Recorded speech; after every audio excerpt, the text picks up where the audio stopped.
ভাৰতবৰ্ষ স্বাধীন হোৱাৰ দিনাখন কি বাৰ আছিলে? বন্ধু-বান্ধৱীসকল, এনেকুৱা ধৰণৰ কেইটামান প্ৰশ্নৰ উত্তৰ আজি আপোনালোকৰ মাজলৈ লৈ আহিছো। আশা কৰিছো আপোনালোকে আজি এই ভিডিঅ'টো ভাল পাব। ভাৰতৰ প্ৰথম মহিলা মুখ্য নিৰ্বাচনী আয়ুক্ত কোন?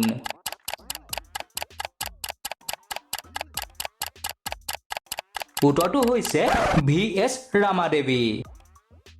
ভাৰতৰ মুখ্য নিৰ্বাচনী আয়ুক্তক কোনে নিযুক্তি কৰে?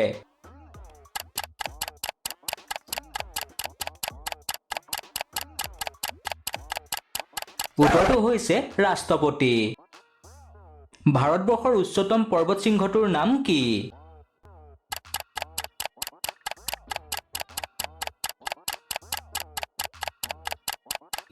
উত্তৰ হৈছে কাঞ্চনজংঘা। ভাৰতৰ বৃহত্তম মৰুভূমিখনৰ নাম কি?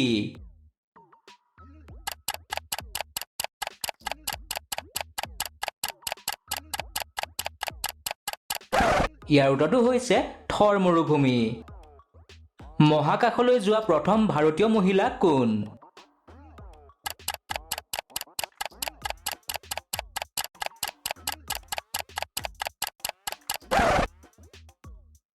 উত্তৰটো হৈছে কল্পনা চাওলা। পৃথিৱীৰ সকলোতকৈ সৰু গণতান্ত্ৰিক ৰাষ্ট্ৰখনৰ নাম কি?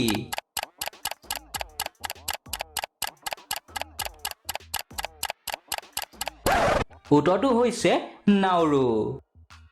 পৃথিৱীৰ সকলোতকৈ ডাঙৰ স্থলজ প্ৰাণী কি?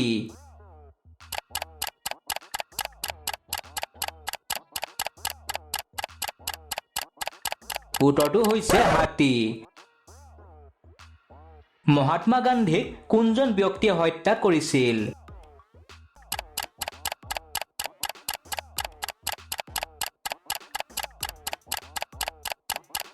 ইয়াৰ উত্তৰটো হৈছে নাথুৰাম গডছে। এটা পৰুৱাই কিমান ওজনৰ বস্তু কঢ়িয়াই লৈ যাব পাৰে?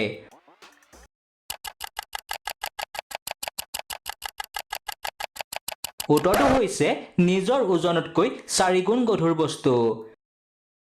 ভাৰতবৰ্ষ স্বাধীন হোৱাৰ দিনাখন কি বাৰ আছিলে? বন্ধু-বান্ধৱীসকল, আমাৰ চেনেলটো ছাবস্ক্ৰাইব আৰু ভিডিঅ'টো লাইক কৰি দিব। ধন্যবাদ। হয়, উত্তৰটো হৈছে শুক্ৰবাৰ। ভাৰতত সংবিধান দিৱস কোন তাৰিখে পালন কৰা হয়?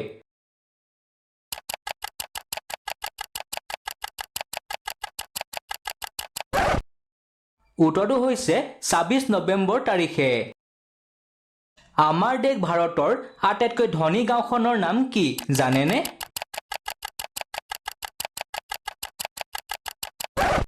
হয়, উত্তৰটো হৈছে মধুপুৰ গাঁও। বন্ধু-বান্ধৱীসকল, আজি এই 12টা প্ৰশ্নৰ আপোনালোকে কেইটা উত্তৰ পাৰিলে? কমেণ্ট কৰি জনাই দিব। নতুন এটা ভিডিঅ'ত লগ পোৱাৰ আশাৰে আজিলৈ ধন্যবাদ।